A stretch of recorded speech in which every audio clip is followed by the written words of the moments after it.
تو ٹھیک ہے مولا میں تیری رضا پہ راضی، تیری قضا پہ شاکر، ٹھیک ہے نہ دے میں راضی ہوں، تو مجھے رسوا کرنا چاہتا ہے۔ بس ابھی دعا ہو ہی رہی تھی کہ ہاتف غیب سے ندائی عبد القادر تو بول کتنے بیٹے دوں، تو بول نہ کتنے بیٹے دوں، خدا کے فضل سے ہم پر ہے سایہ غوث اعظم کا، ہمیں دونوں جہاں میں ہے سہارا غوث اعظم کا۔ کہ تو بول کتنے دوں، تو کہا یا اللہ چل ایک مانگنے آئی تھی مہربانی کر 7 عطا کر دے۔ 7 ایک بیٹا لینے آئی تھی، رب کریم نے اسے 7 بیٹے عطا فرمائے۔ او بھائی تجھے منوانا ہی نہیں آتا تو اس رستے کا مسافر ہی نہیں۔ حضور غوث اعظم رضی اللہ تعالیٰ عنہ فرماتے میں تقریر نہیں کرتا تھا، تعلیم مکمل کر لی بات نہیں کرتا تھا، میں کہتا تھا میں کیسے لوگوں کے سامنے واز کروں، کہتے ہیں مجھے خواب میں مصطفیٰ کریم کا دیدار نصیب ہوا، محبوب نے فرمایا عبد القادر بات کیوں نہیں کرتے؟ میں نے کہا حضور یہ عربی لوگ ہیں، فصیح و بلیغ ہیں، ہر آدمی بات سمجھتا ہے، تو میں کس طرح اتنے مجمع میں بولوں گا، بڑا مشکل کام ہے، ہر آدمی کی ذہنی سطح کے مطابق کیسے بات کروں گا؟ کہتے ہیں مصطفیٰ کریم نے فرمایا منہ تو کھولو ذرا، کہتے ہیں میں نے منہ کھولا تو حضور نے 7 دفعہ لعاب دہن میرے منہ میں ڈال دیا، فرمایا اب تو بولتے جانا اور میری برکتیں تیری مدد کرتی جائیں گی۔ آپ فرماتے ہیں اگلی شام میں سویا تو مولا علی شیر خدا بھی آ گئے، تو فرمانے لگے عبد القادر منہ کھول نہ بیٹا تو میرا بھی ہے۔ کہتے ہیں میں نے منہ کھولا تو حضرت علی نے 6 دفعہ لعاب دہن ڈالا، تو میں نے کہا حضور آپ نے 6 دفعہ ڈالا ہے، تو خواب میں حضرت علی فرماتے ہیں، کہتے ہیں بیٹے میں نبی پاک کے برابر تو نہیں نہ ہو سکتا، میں نبی پاک کے برابر، حضور نے 7 دفعہ ڈالا ہے تو 6 دفعہ اس لیے ڈالا کہ میں حضور کے برابر۔ صحابہ تو خواب میں بھی آ کے کہتے ہیں ہم نبی کے برابر نہیں، تو کیسے نبی کے برابر بن گیا؟ وہ تو خواب میں بھی آ کے کہتے ہیں کہ ہم حضور کے برابر ہیں، تو زندگی میں دعوے کرتا پھرتا ہے۔ حضور غوث اعظم فرماتے ہیں بس پھر چھوٹی سی مسجد اور اس میں نے تقریر شروع کی، میں اکیلا ہی چلا تھا جانب منزل مگر، پھر لوگ ملتے ہی گئے، پھر کارواں بنتا گیا۔ فرماتے ہیں چھوٹی سی مسجد، پھر مسجد بڑی ہوئی، پھر مجمع بڑھ گیا، فرماتے ہیں پھر جامع مسجد، پھر مجمع وہاں بھی کم پڑ گیا، پھر بغداد کی عیدگاہ وہ بھی بھر گئی تو صحرا میں جا کے خیمے لگ گئے۔ کہتے ہیں تقریر ہوتی تو ہزاروں کا مجمع، ہزاروں کا۔ ملا علی قاری کہتے ہیں غوث اعظم کے اجتماع میں 70 ہزار لوگ شریک ہوتے تھے، ہزاروں علماء کاغذ قلم لے کے بیٹھے ہوتے تھے کہ غوث پاک جو باتیں بیان کریں گے تفسیری نقطے ہم نے نوٹ کرنے، اور حضور غوث اعظم کو اللہ نے یہ کمال دیا تھا، کمال، یہ آپ کی کرامت تھی کہ بغیر سپیکر کے بولتے تھے، جیسی سمجھ پہلے والے کو آتی تھی ویسی آخری والے کو آیا کرتی تھی۔ تو حضور غوث پاک رضی اللہ تعالیٰ عنہ نے لوگوں کو بڑا نوازا۔ ایک شخص آیا، اس نے آ کے کہا حضور میرے ابا جی میں آپ کا مرید ہوں، عقیدت مند ہوں، رات میں نے باپ کو خواب میں دیکھا ہے تو دوزخ کی آگ میں جل رہا ہے، میرا فوت ہونے والا باپ میں نے بڑی تکلیف میں دیکھا ہے۔ تو غوث اعظم رضی اللہ تعالیٰ عنہ فرمانے لگے میرے مدرسے میں آیا کرتا تھا، میری خانقاہ میں آتا تھا، میری محفل میں بیٹھتا تھا، حلقہ ذکر میں رہتا تھا۔ تو اس نے کہا حضور کبھی کبھی آتا تھا، کبھی کبھی۔ غوث اعظم نے مصلی بچھا لیا، کہا یا اللہ تیرا وعدہ نہیں کہ جو اہل اللہ کے مجالس ذکر میں بیٹھے گا تو اسے شکی نہیں کرے گا، اسے صحیح۔ اور یہ مسلم شریف کی حدیث ہے، دلیل کیا ہے؟ مسلم شریف کی حدیث، نبی پاک علیہ السلام نے فرمایا جو ذکر کرنے والوں کی مجلس میں خالی بیٹھ جائے اللہ تبارک و تعالیٰ اسے بھی سعادت عطا فرما دیتا ہے، اگر شکی ہو بدبخت ہو تو اللہ اسے نیک بخت فرما دیتا ہے۔ تو حضور غوث اعظم حضور کی اس دعا کا وسیلہ دینے لگے، یا اللہ تیرا وعدہ نہیں تھا، وہ یہاں آیا کرتا تھا تو خدا بندہ اس کی قبر پہ عذاب۔ وہ شخص کہتا ہے میں گھر میں جا کے سویا، دوبارہ میرے ابا جی ملے تو مجھے کہنے لگے بیٹا عبد القادر کے پاس جاتے رہنا، عبد القادر کے پاس جاتے رہنا، جو ان کی مجالس میں جاتا ہے اللہ اس سے بڑا ہی راضی ہوتا ہے، وہاں جاتے رہنا۔ تو بھائی ان لوگوں کو رب کریم کو منانا آتا تھا۔ غوث اعظم مزدوروں کی طرح دین کا کام کرتے تھے، میں نے بڑا سوچ سمجھ کے فکرہ کہا، مزدوروں کی طرح۔ میں نے اپنے گاؤں میں کچھ ایسے مزدور دیکھے جو صبح فیکٹری میں دیہڑی کر کے آتے تھے تو شام کو دیہڑی کر کے آئے ہیں پوری 4 بجے تک 5 بجے تک، تو شام کو کسی آدمی نے مٹی ڈالنی ہے اپنے گھر کے اندر تو اس سے بھی ٹھیکہ کر لیا، اس نے کہا میں 300 روپیہ دوں گا، مٹی اٹھا لو. تو وہ مزدور گھر آیا تو اس نے کہا چلو بچوں کے کپڑے بھی لینے، عید بھی قریب آ رہی ہے. یہ مزدور لوگ بڑی جدوجہد کرتے ہیں. تو رات کو مٹی ڈال دی. حضور غوث اعظم نے مزدوروں کی طرح دین کا کامیاب، تو موجیں لگی ہیں، تو موجیں لگی ہوئی ہیں لوگوں کی. یہاں تو لوگ ساد رنگ میں مست ہو کے کہتے ہیں بس ٹھیک ہو گیا جی، ہم بڑے پکے ہیں ان کے ماننے والے. غوث اعظم فجر کے بعد فقہ کا درس دیتے تھے. فقہ کا ان کہہ دے وہ بھی مولوی سن، چونکہ درس جو دیتے تھے. فقہ کا درس فجر کے بعد، ظہر کے بعد غوث اعظم لوگوں کو حدیث پاک پڑھایا کرتے تھے. عصر کے بعد قرآن پاک کی تفسیر بیان کرتے تھے. ہر روز رات کو عشاء کے بعد دور دراز سے مخلوق آتی تھی، لاکھوں کا مجمع ہوتا تھا، اور غوث اعظم وہاں رسول اللہ کا دین لوگوں کو سمجھایا کرتے تھے.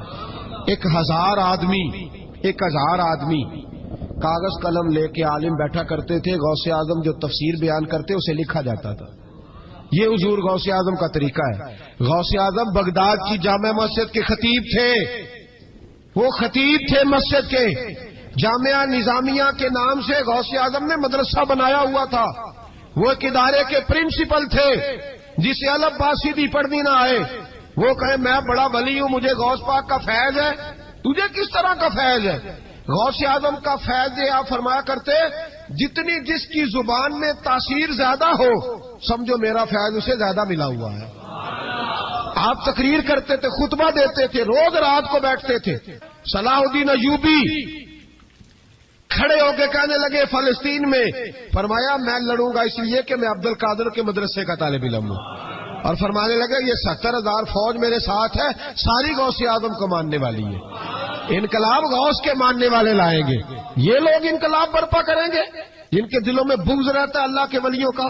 اور ہر رسالے میں کبھی یہ کون سا جہاد ہے، کبھی بابا فرید کے خلاف لکھتے ہیں، کبھی غوث اعظم کے خلاف لکھتے ہیں. شرم نہیں آتی؟ کھالوں سے تم نے پجارو خریدی ہوئی ہے، کھالیں کٹھی کر کے تم نے کلاشنکوف لی ہوئی ہیں، مکانوں میں رہتے ہو، اور قوم ہے کہ وہ دیکھتی نہیں. اور بھائی دنیا میں رہنا ہے تو کچھ پہچان پیدا کر. لباس خضر میں یہاں سینکڑوں رہزن بھی پھرتے ہیں. ہر داڑھی پگڑی والے کو دیندار نہ سمجھ لیا کرو.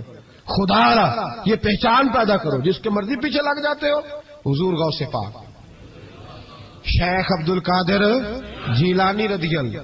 اور آج کل کی میں جاتا ہوں نا محفلوں پہ تو میں دوستوں سے کہتا ہوں اب کوئی دوست ٹائم لینے آتے ہو تو میں پوچھتا ہوں محفل کیوں کرانی ہے؟ محفل کہنے ثواب واسطے. تو میں کہا سورۃ یاسین پڑھا لو. کار ساری زندگی ثواب کے چکر میں رہو گے، انقلاب کب آئے گا؟ میلاد کی محفل کر لو، سارا سال برکتیں نازل ہوں گی. محفل کو ایک روپ دو، ایک رنگ دو. محفل ایک انقلاب کا نام ہے.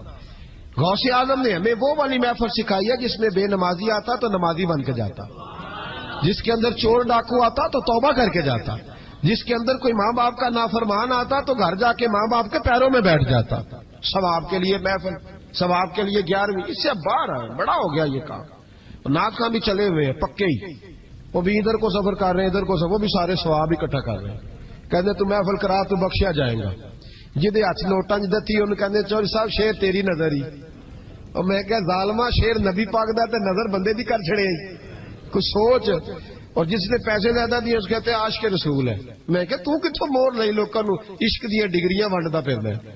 کدھر سے تو نے یہ لے لی اسٹیمپ جو لگاتا ہے یہ عاشق ہے یہ عاشق نہیں؟ محفل کرانے والا پاویں بجلی چوری کرتا ہوئے تو عاشق رسول ہے. تو یہ باہر آئے حضور غوث اعظم. ہر روز محفل ہوتی تھی لیکن جو آتا تھا اللہ اس کا دل بدل دیتا تھا. اور چونکہ ریاکاری نہیں تھی، تسنع نہیں تھی، بغداد میں محفل ہو رہی، غوث اعظم تقریر کر رہے ہیں، بارش شروع ہو گئی، لوگ بکھرنے لگے. تو حضور غوث اعظم رضی اللہ تعالیٰ عنہ سر جھکا کے کہنے لگے مولا تو دلوں کے بھید تو جانتا ہی ہے نا. اگر یہ بندے میں نے اپنے لیے اکٹھے کیے ہیں تو سارے بھگا دے، اور اگر تیرے لیے اکٹھے کیے ہیں تو پھر بھی تیری مرضی ہے. تو دلوں کے بھید جانتا ہے. لوگ کہتے ہیں سارے بغداد میں بارش ہوتی تھی، جہاں غوث اعظم کا جلسہ ہوتا تھا وہاں نہیں ہوتی تھی، وہاں نہیں ہوتی تھی، اس لیے کہ انہیں اللہ کو منانا آتا تھا، انہیں طریقہ پتا تھا. حضور غوث اعظم نے اپنی گفتگو سے، تقریر سے، خطبے سے، الفتح الربانی حضور غوث اعظم کی تقریروں کی کتاب چھپی ہوئی ہے، آپ کے ملفوظات ہیں، آپ کے خطبے. اور بھائی اس کو لوگ معمولی کام سمجھتے ہیں، بس ثواب کے لیے کر لو. خدا را غوث اعظم کا طریقہ تو سمجھو. اور پھر تبلیغ فرمائی، دین کا کام کیا، نذرانے نہیں بٹورے. نذرانے نہیں بٹورے. اور اس طرح نہیں کہ مولوی صاحب کا سیاست سے کوئی تعلق نہیں, میرے لاکھوں مرید ہے, میں نے نہیں چھیڑنا حکومت کو, ایسے نہ ہو جائے حکومت میرے خلاف ہو جائے, یہ کوئی چکر نہیں. بادشاہ وقت آیا نذرانہ دینے, وقت کا بادشاہ نذرانہ دینے آیا. وہ کہتا ہے میں رستے میں سوچ رہا تھا کہ اگر یہ ولی ہوئے تو مجھے پتہ چل جائے گا, اگر تم نے سیب کھلائے نا, سیب کا موسم نہیں, پھر تو ولی اللہ ہے, اور اگر سیب نہ کھلائے تو پھر نہیں میں مانتا. ٹھیک ہے نا جی, جس طرح کے آج مرید ہوتے ہیں لوگ, کہتے ہیں سیب کھلائے تو پھر بادشاہ تھا نا. تو کہتے ہیں میں 2 تھیلیاں شرفیوں کی بھی لے گیا کہ پیر صاحب کو پیسے دوں گا تو ذرا نرم بھی ہو جائیں گے میرے حق میں, پیر ہو جائے تو ذرا نرم, اللہ ماشاء اللہ. کہتے میں گیا تو میرے دل میں خیال تھا اگر آج بے موسمہ سیب کھلائیں تو ولی مانوں گا. کہتے غوث اعظم نے یوں ہاتھ اٹھائے, موسم بھی نہیں تھا پر 2 سیب ان کے ہاتھوں میں آ گئے, اور آپ میری طرف سیب بڑھا کے کہنے لگے ولایت کو سیبوں سے نہیں تولنا چاہیے, تو سیبوں سے تولتا پھرتا ہے, یہ تو اللہ کی رضا والا کام ہے. یہاں کو تاجر تھوڑی محنت کرے, کھاد شاد ڈالے تو وہ بھی بے موسم میں پھل اگا لے گا. تو کس چیز سے میری ولایت چیک کر رہا ہے؟ یہ پکڑ چھری اور یہ پکڑ سیب اور کھا. کہتا میں نے کاٹ کے کھایا تو سیب کڑوا نکلا. غوث اعظم کہنے لگا کیا ہوا, کڑوا ہے؟ کہا حضور ہاں. تو نے اپنے ہاتھ سے کاٹ کے ایک ٹکڑا دیا, کہ کھاؤ. کھا کے کہنے لگا حضور آپ کے والا تو میٹھا ہے, تو سیب تو دونوں غیب سے آیا تو میرا کڑوا کیوں ہے؟ آپ کا فرمانے لگے غوث اعظم دونوں ہی میٹھے تھے, ایک کو ظالم کے ہاتھ لگ گیا تو کڑوا ہو گیا ہے, میٹھے دونوں ہی تھے. تو ظالم ہے نا, ظلم کرتا ہے, تو تیرے ہاتھوں کی وجہ سے کڑوا ہو گیا, ایک ہی تھے. اس نے 2 تھیلیاں اشرفیوں کی مصلے کے نیچے رکھی, کہنے لگا حضور نذرانہ ہے. فرمانے لگے ضرورت ہی نہیں, لے جا. اللہ کے بندوں کو دنیا داروں کے نذرانوں کی ضرورت ہے. اور ضد کرنے لگا حضور قبول کر لے. آپ فرمانے لگے جا تو جا, نہیں چاہیے. کہا حضور ضرورت نہیں, حضور قبول فرما لے. آپ نے فرمایا جا. کہا حضور لے لیں آپ کی مہربانی. فرمانے لگے اپنے کپڑے دیکھ اور میرے دیکھ, اپنی روٹی دیکھ اور میری دیکھ, میں تجھ سے اچھا کھاتا ہوں, تجھ سے اچھا پہنتا ہوں, میرا اللہ مجھے تجھ سے بہتر دیتا ہے, تو جا تو. اس نے کہا نہیں قبول کر لے. غوث اعظم نے دونوں تھیلیاں شرفیوں کی پکڑی, اور جب ان کو نچوڑا تو اندر سے خون نکلنے لگا. غوث اعظم فرمانے لگے غریبوں کا خون نچوڑ کے مجھے نذرانہ دینے آ گیا ہے. غریبوں کا خون نچوڑ کے پیر صاحب نے کبھی پوچھا نہیں فیکٹری والے سے کہ تم مزدوروں کے ساتھ کیا علاج کرتا ہے. پیر صاحب نے کبھی سوال نہیں کیا کہ یہ جو لے کے آ رہا ہے کہاں سے لے کے آ رہا ہے. غوث اعظم رضی اللہ تعالیٰ عنہ فرمانے لگے میں تیرے پردے نہیں کھولنا چاہتا تھا, تو باز ہی نہیں آ رہا, غریبوں کا لہو نچوڑ کے تو مجھے نذرانہ دینے آ گئے ہو. فرمایا نکل جا, ورنہ یہ خون اتنا بہاؤں گا کہ تو بھی بہہ جائے گا, تیرا محل بھی بہہ جائے گا. لوگوں کا خون نچوڑ کے مجھے نظر نیاز دینے آ گئے ہو. حضور غوث اعظم جواں فکر, جواں سوچ, انقلاب مزاج صوفی تھے. جمعے کا خطبہ دینے آئے, ایک شخص نے کہا حضور ایک ظالم آدمی کو گورنر بنا دیا ہے بادشاہ نے بغداد کا. کہنا چاہیے تھا نا میری مسجد میں بڑا رش ہے, مجھے کیا لگے, میرے مدرسے میں طالب علم ٹھیک ہے, لنگر صحیح پک رہا ہے, ٹھیک ہے بناتا تو بناتا, پھر لوگوں پہ ظلم ہوگا نا. لیکن یہ طریقہ دین کا طریقہ نہیں. لوگ ظلم کا شکار ہوتے رہے, حکومتیں مرضی کرتے رہے, صوفی کہے میرا نہ کوئی مخالف ہو جائے. آج ہمارے زمانے میں شوق ہے کہ مجھے کوئی برا نہ کہے. وہ بھائی کہہ لے جس نے برا کہنا ہے کہے, یہ کوئی بری بات ہے. قرآن کہتا ہے اللہ کے بندوں کی علامت یہ ہے جاہدون فی سبیل اللہ, وہ اللہ کے راستے میں جہاد کرتے ہیں. ولا یخافون لومۃ لائم, اور کوئی انہیں برا کہے تو وہ اس کی پرواہ نہیں کرتے, وہ جہاد میں لگے رہتے. کہے جس نے کہنا ہے سانو تخت ہزارے دی لوڑ کی ہے, نالے کی لگے شہر ببول دے نال, اسی اپنی بال کے سیکنے سانو کی لگے کسی اور دے نال. کہے جس نے کہنا ہے کوئی پرواہ نہیں, بات کھری اور سچی ہونی چاہیے. موت کرے جس کا جو دل کرتا ہے, جس کا جو دل کرتا ہے. میں ایک جگہ میں نے بڑی تگڑی تقریر کی, یہ سیالکوٹ کے قریب, بڑی سخت 2 4 5 نعت خان تھے, وہ بھی عشق کی ڈگریاں بانٹ رہے تھے اور بڑے انہوں نے نوٹ کٹھے کیے تھے. اوپر سے میرا نمبر لگ گیا تو میں نے انہیں کہا, وہ ایک بڑا شور کر رہا تھا یوں کر دیں گے ختم نبوت کے لیے, یوں کر دیں گے. تو داڑھی بالکل تازی صفائی کرا کے آیا, ہم سے سیدھا محفل پہ آ گیا تھا.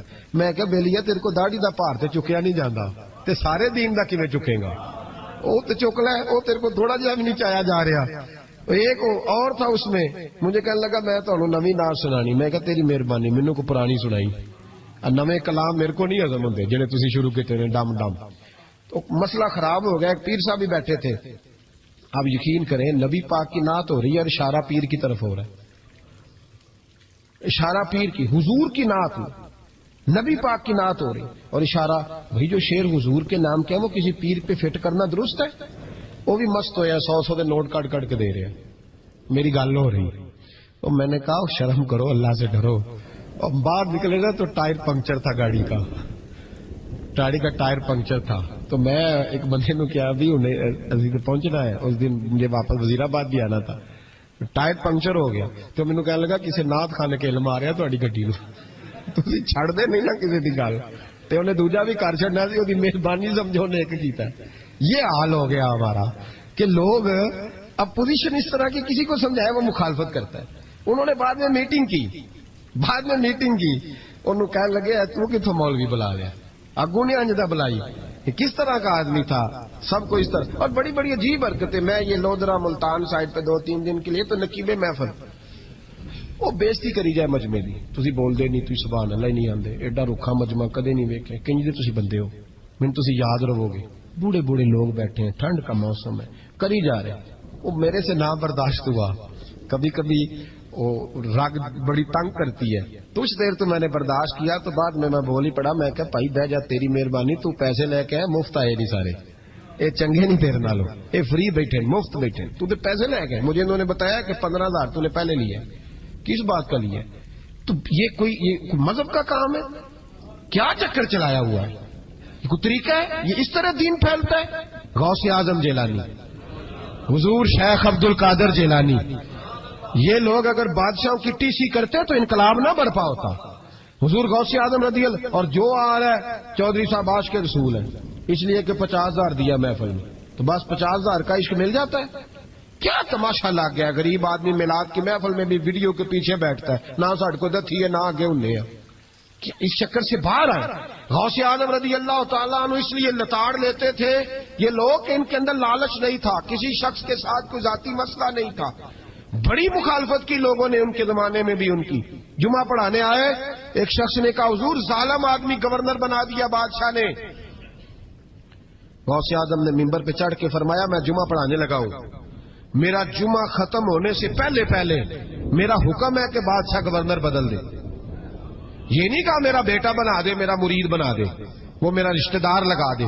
فرمایا حکم دیتا ہوں کہ جمعہ ختم ہونے سے پہلے گورنر بدل دو، ورنہ میرا نام عبد القادر جیلانی ہے، جمعے کے بعد میں خود بدل دوں گا. میں بدل دوں گا جمعے کے بعد. ہر مشکل دی کنجی یارو ہاتھ مرداں دے آئی، میں بدل دوں گا جمعے کے بعد، اور تم دیکھو گے بدلا جائے گا. لوگ کہتے ہیں جمعے کی نماز پڑھ کے نکلے تو بادشاہ دروازے پہ کھڑا تھا، کہنے لگا حضور مہربانی کرے ناراض نہ ہونا، بدل دیا گورنر. ہم نے گورنر، یہ شان تھی غوث اعظم کی کہ غوث اعظم جو کہہ دیں رب ویسا کر دے. لیکن عاجزی کیا تھی؟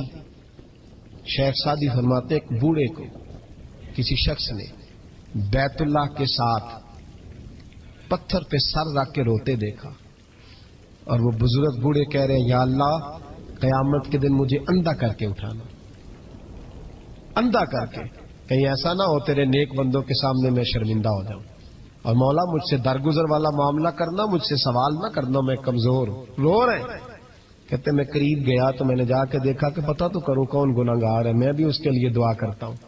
وہ بزرگ کہتے ہیں جب ان بزرگوں نے چہرہ اٹھایا تو میری چیخ ہی نکل گئی، یہ تو غوث اعظم جیلانی ہے. ایک طرف حالاتی ساری کر کر زاری نیند اکھاں تی توندے، فجر اوہی گناہگار کا آون سب تو نیویں ہوندے. جن لوگوں نے سینکڑوں سال ہو گئے جن کو گئے، اور آج بھی ان کی جلائی ہوئی شمع روشن ہے. جنہوں نے اپنی زندگی ساری دین کے کام میں لگائی، 40 سال تک ساری رات اللہ کی عبادت کی، کتابیں لکھی، دین پڑھایا، لیکن جب رب کے ساتھ تعلق ہوا تو کہا نہیں ہم کمزور ہیں، یا اللہ معافی دے. بھائیو ہمارے بزرگوں نے ہماری تربیت کی، انہوں نے ہمیں سمجھایا، انہوں نے ہمیں کہا کہ فیض اس چیز کا نام نہیں کہ تو کہے بڑے میرے بارے نیارے ہو گئے دکان چمکنے لگی. فیض تو یہ ہے کہ تیرا دل دین سے کتنا جڑا ہے، تیرے اندر روحانیت کتنی پیدا ہوئی، اخلاقی قدریں تیری کتنی بحال ہوئی. غوث اعظم سے کسی نے کہا تو حضور دعا قبول نہیں ہوتی، فرمایا 3 شرطیں ہیں، تیری ہر دعا اللہ قبول فرمائے گا. کہا حضور کون سی؟ فرمایا رزق جب بھی کھانا حلال کھانا، اور تیری زبان سے کبھی رب کی ناراضگی والا فکرہ نہ نکلے، اور جب تو بات کرے تو نفس کے لیے کبھی نہ کر، اللہ کی رضا کے لیے کر۔ عبد القادر وعدہ کرتا ہے تو جو دعا بھی کرے گا مالک تیری قبول فرمائے گا۔ اپنے نفس کی رضا کے لیے، اپنے باطن کو خوش کرنے کے لیے سارا دن داستانیں نہ چھیڑ، اللہ کی رضا کے لیے بول۔ ہم کتنا بولتے ہیں لیکن نفسانی باتیں، نفسانی خواہشیں، یہ کہنے کے لیے کہ لوگ نیچا دیکھ لیں گے کیا ہو جائے گا، خدا را اللہ کی رضا کے لیے جب بولیں گے تو اللہ راضی ہوگا۔ فرعون کو اس نے وہ خواب دیکھ لیا تھا کہ ایک ستارہ اٹھے گا اور پھر وہ گرے گا تو میری ساری سلطنت کو تباہ کر دے گا۔ نجومیوں سے اس نے پوچھ لیا، اس نے کہا کہ ایک بچہ پیدا ہوگا جو تیری سلطنت کو تباہ کرے گا۔ چاہیے تو یہ تھا کہ وہ توبہ کرتا، لیکن اس نے کیا کیا کہ اس نے بچوں کو قتل کرانا شروع کیا۔ یذبحون ابناءکم، ذبح کرا دیتا تھا تمہارے بیٹوں، اور بچیوں کو وہ زندہ رکھتا تھا۔ تو حضرت موسیٰ جب پیدا ہوئے تو ان کی والدہ نے پتہ کیا کیا، ان کو ایک صندوق میں بند کر کے دریا میں بہا دیا۔ اب دریا میں بہتے جا رہے ہیں تو ماں تھی تو پریشان بھی ہو گئی، ان کی ہمشیرہ کو کہنے لگی ذرا دھیان رکھنا کدھر جاتے ہیں۔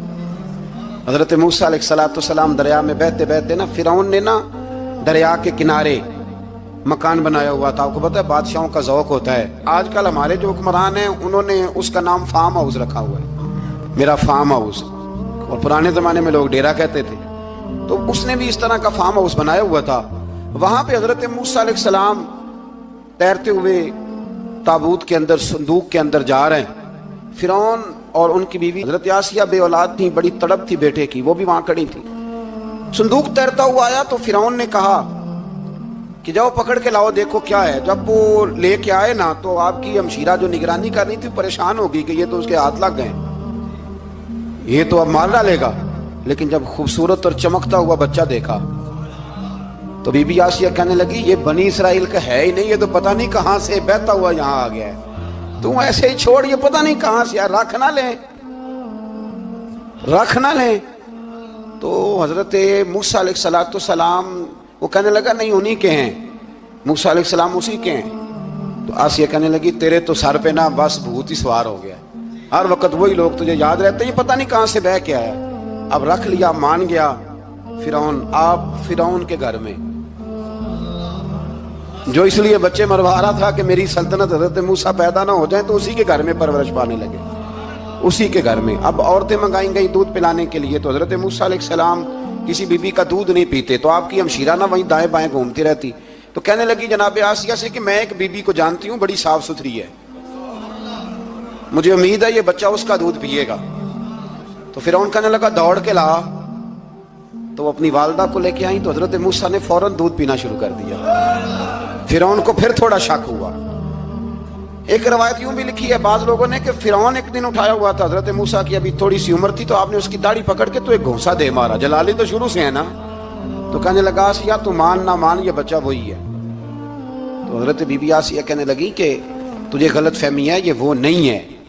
اس نے کہا دیکھو نا، یہ تو اٹھاتی ہے تو پیار کرتا ہے، اور میرے جب قریب آتا ہے تو اس کے لب و لہجے میں تلخی محسوس کرتا ہوں۔ اس نے کہا بچوں کو کیا پتا۔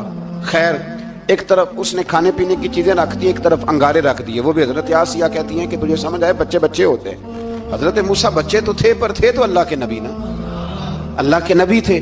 جب اس نے کہا نا یہ بچے ہیں، تو حضرت موسیٰ علیہ السلام بجائے انگاروں کی طرف جانے کے، نبی تھے، وہ سیدھے کھانے پینے والی چیزوں کی طرف بڑھنے لگے۔ فرعون کہنے لگا آپ بتا۔ اللہ تعالیٰ نے حضرت جبریل کو بھیجا، انہوں نے کہا ادھر نہیں جانا، آپ ادھر جائیے۔ تو آپ آگ کی طرف گئے اور ایک کوئلہ اٹھا کے زبان پہ رکھ لیا۔ تو آسیہ کہنے لگی سمجھ آئی، بچے کو کیا پتا کدھر جانا ہے کدھر نہیں جانا، اگر وہ اتنا ہی خیال ہوتا وہی بچہ ہوتا تو آگ۔ اور بعض مفسرین نے لکھا ہے یہ جو حضرت موسیٰ دعا مانگتے تھے نا رب اشرح لی صدری ویسر لی امری، یہ وہ آگ کا انگارہ جب کوئلہ منہ میں رکھا تھا نا تو اس کی وجہ سے زبان میں کچھ لکنت آ گئی، تو آپ دعا کرتے تھے کہ یا اللہ میری زبان کی وہ بند گرا کھول دے تاکہ میں کھل کے فرعون کے سامنے بات کر سکوں۔ وہیں حضرت موسیٰ پلنے لگے، وہیں پلے، وہیں جوان ہوئے، وہیں اللہ نے ساری دولتیں دی، بہن بھی ملی، ماں بھی ملی، اور سارے عزیزوں کا پیار بھی ملا۔ اسی گھر کے اندر اللہ نے پرورش کر کے فرعون کے ظلم سے بنی اسرائیل کو نجات عطا فرمائی۔ موسیٰ بھی فرعون کے گھر میں پلنے لگے، اور جب جوان ہو گئے تو فرعون کے ہاں جو ظلم ہوتا تھا حضرت موسیٰ اس پر بول پڑتے تھے، جلال فرماتے۔ تو فرعون پھر ناراض رہنے لگا، یہاں تک کہ اس نے آپ کو نکال دیا، آپ تشریف لے گئے وہاں سے۔ تو حضرت موسیٰ ایک دن شام کے وقت دوبارہ آئے بستی میں، لوگ سوئے ہوئے تھے، تو دو آدمی، ایک بنی اسرائیل میں سے اور ایک فرعون کی اپنی قوم میں سے، وہ دونوں آپس میں جھگڑ رہے تھے۔ لیکن وہ جو حضرت موسیٰ کی بنی اسرائیل کی قوم کا شخص تھا، اس پر وہ قبطی، وہ جو فرعون کے قریبی لوگوں میں سے تھا، وہ ظلم کر رہا تھا اور بودھ اٹھانے کی بات کر رہا تھا۔ اب اس نے حضرت موسیٰ کو پکارا کہ یہ دیکھے میرے ساتھ کس طرح کی بات کر رہا ہے، تو حضرت موسیٰ کا ارادہ بھی نہیں تھا، آپ نے بس اس کو سمجھایا، پر کچھ لوگوں کو سمجھ، تو حضرت موسیٰ نے پھر ایک مکہ مارا، ایک گھونسا مارا، صرف ایک ہی۔ یہ کئی تگڑے اور دلیر اس طرح کے بھی ہوتے ہیں کہ گھونسا ایک بھی برداشت نہیں کرتے، وہ ایک مارا، آدمی دھڑام سے زمین پہ گرا اور ماری گیا۔ حضرت موسیٰ کا ارادہ نہیں تھا لیکن وہ مر گیا۔ حضرت موسیٰ علیہ السلام نے اس بات پر اپنے رب سے استغفار بھی فرمائی، قرآن کہتا ہے کہ انہوں نے معافی چاہی کہ اللہ میرا ارادہ نہیں تھا۔ بہرحال اگلے دن نا حضرت موسیٰ دوبارہ آئے، وہ سنا کرتے تھے نا ہم کہ بیوقوف دوست سے عقل مند دشمن بہتر ہوتا ہے، وہ کم از کم دشمنی تو عقل مندی سے کرتا ہے نا، لیکن جو بیوقوف دوست ہو بیوقوفی۔ حضرت موسیٰ دوبارہ آئے تو وہ بنی اسرائیلی اگلے دن کسی اور سے جھگڑا کر رہا تھا، پھر اس نے مدد کے لیے پکارا تو حضرت موسیٰ کہنے لگے مجھے لگتا یہ ہے کہ تیری عادت ہے، تو خود بڑا جھگڑالو ہے، تو نے روز نیا جھگڑا شروع کیا ہوتا ہے۔ حضرت موسیٰ جب اس کی طرف بڑھے نہ ڈانٹنے کے لیے تو اس نے شور کرنا شروع کر دیا، کہنے لگتا ہے جس طرح آپ نے اسے کل قتل کیا تھا مجھے بھی قتل ہی کریں گے۔ یہ انسانوں کا مزاج ہے کہ آپ جب تک کسی کے طبیعت کے مطابق چلیں گے وہ راضی رہتا ہے، اور ذرا آپ اس کی طبیعت سے ہٹتے ہیں تو وہ شور کرتا ہے۔ اس نے کہا جی آپ مجھے بھی لگتا ہے ماریں گے۔ حضرت موسیٰ کلیم اللہ علی نبینا علیہ السلام کے بارے میں جب اس نے شور کیا تو بات پھر فرعون کے دربار تک گئی، وہ تو پہلے ہی بہانہ تلاش کر رہا تھا۔ اس نے کہا ڈھونڈو، پکڑو اور معاذ اللہ شہید کریں گے۔ کسی نے آ کے خبر دی کہ آپ جہاں سے ہجرت کر جائیں، اس لیے کہ آپ کے لیے یہاں حالات درست، اور بھائی یہ چھوڑ دیا کریں بات کہ فلاں آدمی کے حق میں فلاں جگہ حالات کیسے خراب ہوئے، تو نبی کریم علیہ السلام مکہ چھوڑ کے کیوں آئے؟ حضرت موسیٰ علیہ السلام نے ہجرت کیوں فرمائی؟ یہ ایک ایسی عجیب بحث ہے جس کو لوگ بلا وجہ چھوڑ دیتے، بلا وجہ چھیڑ دیتے ہیں۔ اور بالخصوص ایک خاتون نے ایک دفعہ مجھے پیغام دیا تو میں بڑی اس کی بات سن کے مجھے عجیب لگا۔ وہ کہنے لگی کہ دوسری جگہ میری شادی ہوئی ہے، مجھے طلاق ہو گئی تھی، تو مجھے ایک تانا روز سننے کو ملتا ہے، تو اتنی اچھی ہوتی تو وہاں نہ رہ لیتی۔ تو بھئی یہ کوئی تانے والی بات ہے؟ کوئی ضروری ہے کہ بیوی غلط ہوتی ہے تو طلاق ہوتی ہے؟ اللہ کے محبوب علیہ السلام کی 2 صاحبزادیوں کو ابو لہب کے 2 بیٹوں نے طلاق بھیج دی تھی، کس کی غلطی تھی؟ تو آپ کیا کہہ سکتے ہیں یہاں کیوں طلاق؟ تو اتنی جلدی بات تھوڑی کر دیں گے آپ، تھوڑی احتیاط فرمائیں بولنے میں۔ تو حضرت موسیٰ علیہ السلام وہاں سے نکلے اور آپ مدین کی طرف چلے گئے۔ مدین وہ علاقہ تھا جہاں فرعون کی حکومت کوئی نہیں تھی۔ حضرت موسیٰ جیسے ہی وہاں پہنچے تو ان کے اندر ایک جذبہ تھا، ظلم ہوتا نہیں دیکھ سکتے تھے۔ جب وہاں پہنچے تو انہوں نے دیکھا لوگ اپنے اپنے جانوروں کو گھاٹ پہ پانی پلا رہے ہیں، اور 2 خواتین ہیں وہ بالکل پیچھے کھڑی ہیں۔ تو حضرت موسیٰ کلیم آگے بڑھ کے کہنے لگے تم کیوں نہیں پانی پلاتی؟ تو وہ کہنے لگی ہمارا بھائی کوئی نہیں، باپ ہمارا بوڑھا ہے۔ اللہ اکبر۔ مجبوری یہ ہے، ہم ہیں بھی پردہ دار گھرانے کی، مجبوری ہماری یہ ہے کہ جب تک یہ سارے لوگ پانی پلا نہیں لیں گے اتنی دیر تک ہماری باری نہیں آئے گی۔ تو حضرت موسیٰ کلیم اللہ علیہ السلام فرمانے لگے اچھا یہ بات ہے تو جانور مجھے دو۔ وہ ہو یہ رہا تھا کہ چونکہ مرد پانی پلا رہے تھے تو اور جتنے بھی مرد آتے جاتے تھے وہ گھستے جاتے تھے اور عورتیں بیچاری کھڑی تھیں۔ حضرت موسیٰ جھٹ سے آگے بڑھے، پیچھے ہٹو، ان 2 خواتین پاک باز عورتوں کے جانوروں کو پانی پلایا، اور پھر آپ دوبارہ وہیں بیٹھ گئے۔ وہ بیبیاں جلدی جلدی گھر گئیں، جا کے اپنے والد سے کہنے لگی ابا جی کمال ہو گیا، اس بستی میں ایک ایسا آدمی ملا ہے جو عورتوں کی طرف دیکھتا ہے تو نیکی کرنے کے لیے آگے بڑھتا ہے، جو مجبور اور بے کس کے لیے اچھے جذبات رکھتا ہے۔ فرمایا جلدی لاؤ۔ کچھ مفسرین اور طرف بھی گئے ہیں لیکن جمہور نے لکھا ہے کہ وہ حضرت شعیب علیہ السلام تھے۔ حضرت شعیب نے گھر بلایا، اپنی ایک بیٹی کو بھیجا، فرمایا بیٹے بلا کے لاؤ۔ وہ جب گھر آئے تو آپ فرمانے لگے آپ میرے ساتھ اجرت طے کر لیں، 8 سال یا 10 سال آپ میری بکریوں کو چرائیں، میرے گھر میں رہیں۔ اور پھر فوراً ہی فرمانے لگے اگر آپ ہمارے گھر میں رہیں گے، دیکھ بھال کریں گے تو میں اپنی ایک بیٹی کا نکاح بھی آپ کے ساتھ کر دوں گا۔ تو 8 سے 10 سال حضرت موسیٰ نے وہاں قیام فرمایا.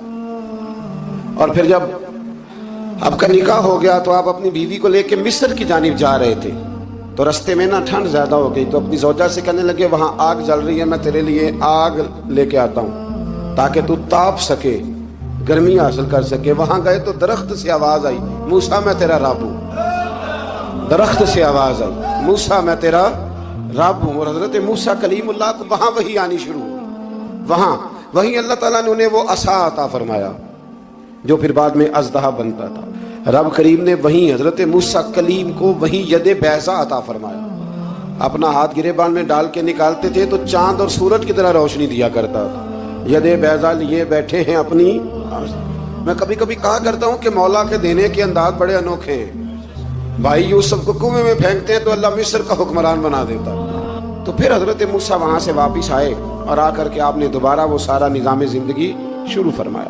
موسیٰ علیہ السلام نے ان کو دعوت حق دی اور کہا کہ میں تمہارے پاس واضح نشانیاں لایا ہوں, بنی اسرائیل کو میرے ساتھ بھیج دو.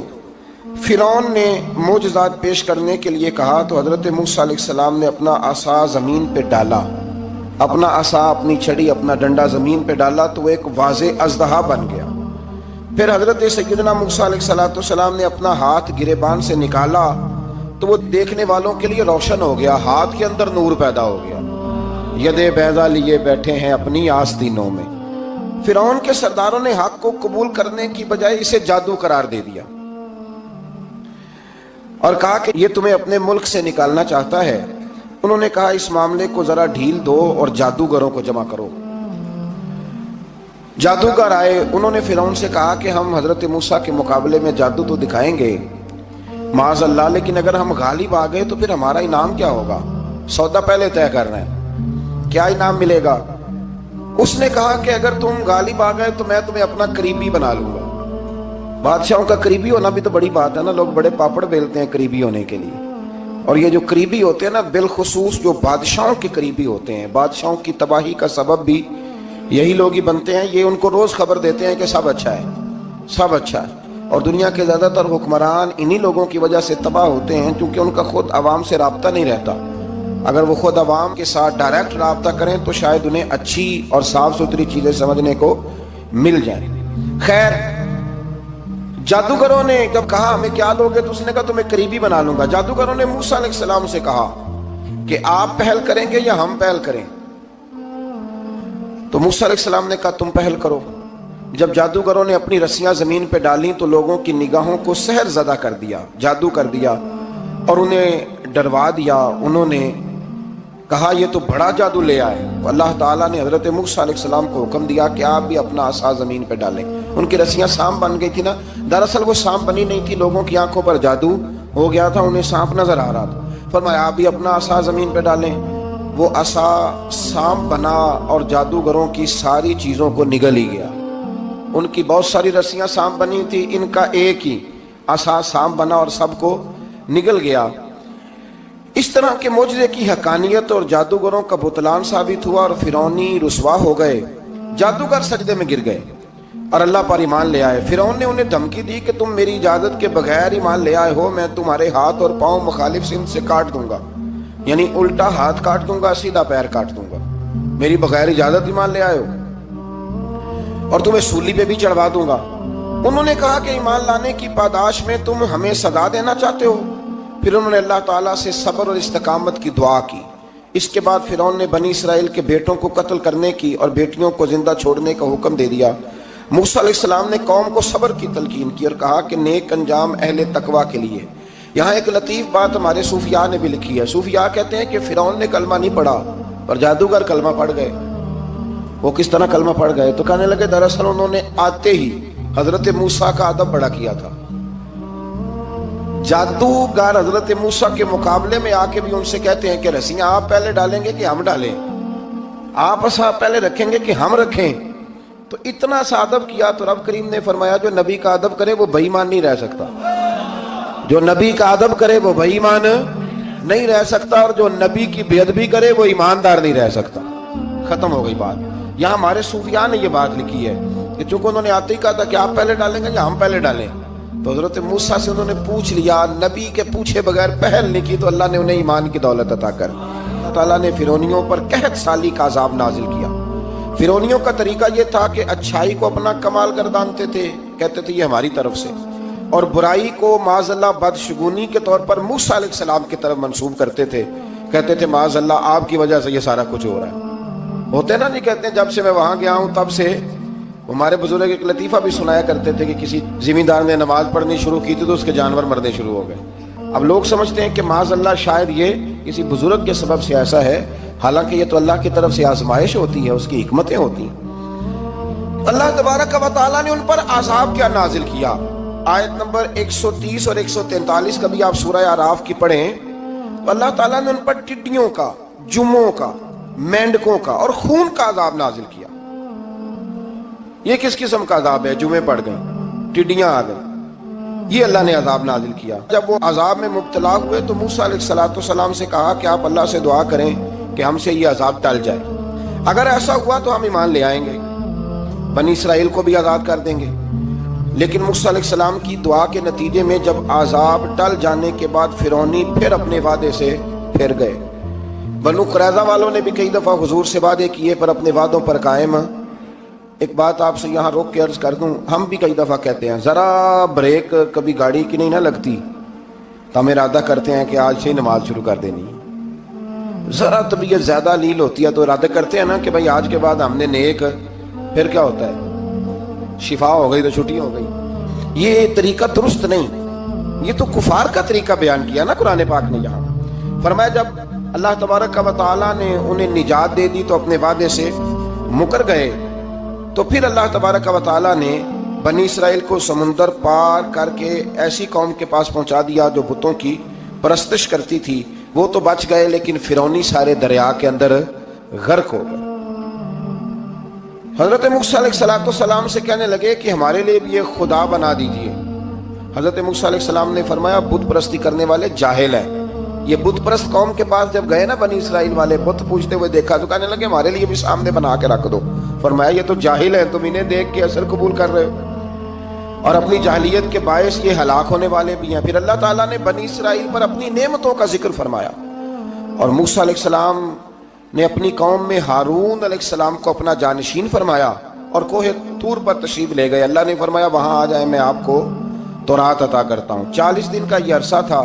موسیٰ علیہ السلام نے وہاں پہ جا کے، وہ سارا واقعہ بھی انہی آیات میں ہے کہ حضرت موسیٰ نے عرض کیا تھا کہ رب ارنی، یا اللہ میں تجھے دیکھنا چاہتا ہوں، تو فرمایا لن ترانی، تو نہیں دیکھ سکتا۔ وہ بھی یہاں اللہ نے ذکر فرمایا۔ پھر اللہ تعالیٰ نے اپنی ایک تجلی جب کوہ طور پہ ڈالی تو حضرت موسیٰ علیہ السلام تاب نہ لا سکے اور بے ہوش ہو گئے اور پہاڑ بھی ریزہ ریزہ ہو گیا۔ اس کا ذکر بھی اللہ نے انہی آیات میں فرمایا۔ آیت نمبر 144 سے 155 تک حضرت موسیٰ علیہ السلام کو رسالت عطا کرنے، کلیم اللہ کا منصب عطا کرنے، تورات عطا کرنے کا ذکر ہے۔ آگے چل کے بتایا کہ جو متکبر لوگ ہیں نا وہ آیات الہیہ سے منہ پھیرتے ہیں، اور جو لوگ اللہ کی آیات اور قیامت کو جھٹلاتے ہیں ان کے اعمال باطل ہیں۔ پھر موسیٰ علیہ السلام کے کوہ طور پر قیام کے عرصے میں بنی اسرائیل کے زیورات سے بچڑا بنا کر اسے معبود بنانے کا ذکر ہے۔ ان میں ایک جادوگر تھا سامری، سنا ہے سلالہ میں اس کی قبر ہے۔ حضرت موسیٰ کوہ طور پہ چلے گئے تو اس نے پیچھے سے نا سونے کا ایک بچڑا بنا لیا، اس میں سونے کی تاریں اس کے منہ میں لگائیں، ہوا چلتی تھی تو بجتی تھی۔ اتنے کمزور عقیدے کی یہ قوم تھی کہ انہوں نے فٹافٹ ماننا شروع کر لیا، فٹافٹ ماننا، کہنے لگے یہ ٹھیک ہے۔ چنانچہ موسیٰ علیہ السلام جب واپس آئے تو قوم پر غصے اور افسوس کا اظہار فرمایا اور کہا میرے پیچھے تم نے ایسا برا کام کیا ہے۔ انہوں نے تورات کی تختیاں بھی زمین پہ ڈالیں اور اپنے بھائی ہارون علیہ السلام کا سر پکڑ کے اس سے جواب طلبی کی۔ انہوں نے کہا اے میرے ماں جائے، بڑے خوبصورت لفظ ہے قرآن پاک، اے میرے ماں جائے، اے میرے بھائی، قوم نے مجھے بے بس کر دیا اور قریب تھا کہ یہ مجھے قتل بھی کر دیتے۔ اب آپ مجھ پر سختی کر کے دشمنوں کو ہنسنے کا موقع نہ دیں، کبھی بھی دشمنوں کو اپنے اوپر ہنسنے کا موقع نہ دینا چاہیے۔ پھر آیت نمبر 151 میں موسیٰ علیہ السلام کی دعا اور کلمات استغفار کا ذکر ہے۔ آگے چل کے بتایا کہ غصہ ٹھنڈا ہونے پر موسیٰ علیہ السلام نے تورات کی تختیوں کو اٹھایا جن کی تحریر میں اللہ سے ڈرنے والوں کے لیے ہدایت اور رحمت کی بشارت تھی۔ آیت نمبر 156 سے لے کر 158 تک میں موسیٰ علیہ السلام کی دعا کا ذکر ہے جس میں انہوں نے اپنی قوم کے لیے اللہ تعالیٰ سے دنیا اور آخرت کی بھلائی مانگی. اللہ تعالیٰ نے فرمایا یہ کامل نعمت میں ان لوگوں کو عطا کروں گا جو ایمان کے ساتھ تقوی بھی اختیار کریں گے. یہ انہیں ملے گی نعمت. اور پھر وہ زکوٰۃ دیں گے اور اس عظیم رسول یعنی نبی کریم صلی اللہ تعالی علیہ وآلہ وسلم کی وہ پیروی کریں گے.